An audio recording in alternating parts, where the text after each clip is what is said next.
Livre 1, chapitre 11. Je crois que mon ami pouvait deviner l'avenir. Aucun de ses pronostics n'avait été en faute jusqu'alors, celui-ci non plus. Quand courut la rumeur de ce que j'avais fait, aider le directeur à s'enfuir, ma vie subit un autre renversement inattendu. La part obscure de ma conduite, naturellement, ne fut pas ébruitée. Les troubles augmentaient dans la ville. Les étudiants s'agitaient, allant d'une grève à l'autre. Un jour, 2 d'entre eux arrivèrent chez moi. Mon ami m'aida à les faire fuir pour un pays voisin. Il prit l'argent que j'avais arraché au directeur, lequel écrivait déjà à l'étranger ses actes héroïques avec une fantaisie bien supérieure à la mienne, et le leur distribua. Je restai bouche bée en le voyant se charger de toute la situation et en l'entendant dire que maintenant je devais m'employer à lancer la police sur une fausse piste afin qu'il pût agir en toute liberté. Nous dûmes bientôt louer un appartement dans une autre partie de la ville. Pendant plusieurs semaines, nous jouâmes, tous deux, aux gendarmes et aux voleurs avec la police. Mon argent s'épuisa rapidement.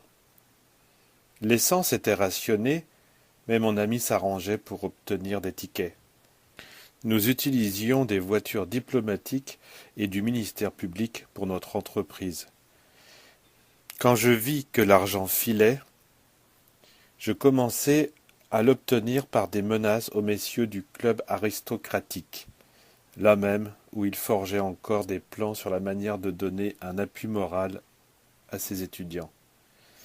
Les espions avec qui je maintenais toujours des relations adhérèrent à notre entreprise et y apportèrent de surcroît leur contribution en argent.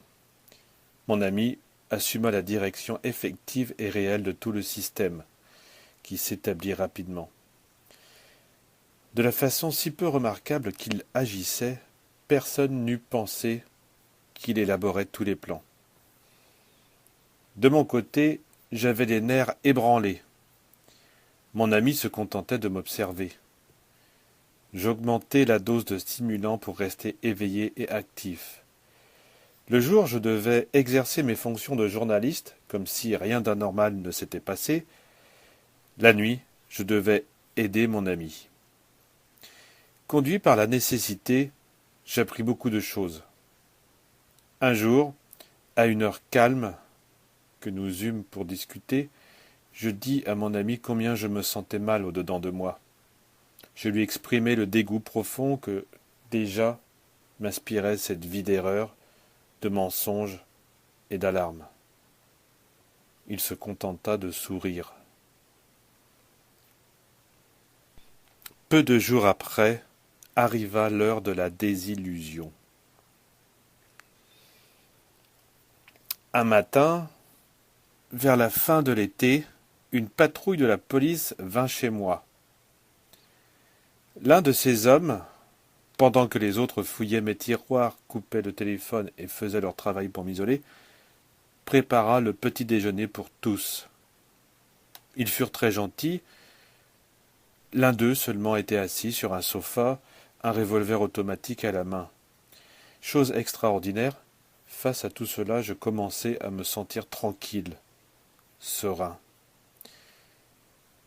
Et je dis à ce policier armé, « Mon ami, rangez votre revolver, je vous assure que je suis trop fatigué pour résister ou même tenter de m'enfuir. » Ma maison resta sous surveillance de la police. Je finis dans un commissariat où l'on me soumit aux interrogatoires les plus absurdes qui fussent. À en juger par la manière dont ils me posaient les questions, à en juger par les questions elles-mêmes, il semblait qu'ils avaient besoin de produire un cas assez sensationnel pour servir de fondement à quelque chose d'aussi extraordinaire. Ils furent sur le point de me persuader que j'étais l'être le plus dangereux qui pût exister. Mais je n'avais déjà aucune résistance, ni en moi, ni à l'extérieur. Faute de stimulant, mon système nerveux se reposait. Je disais oui à tout, et je ne me donnais pas la peine de nier quoi que ce fût. Les charges étaient si fantastiques que je signais une déclaration après l'autre sans seulement les lire.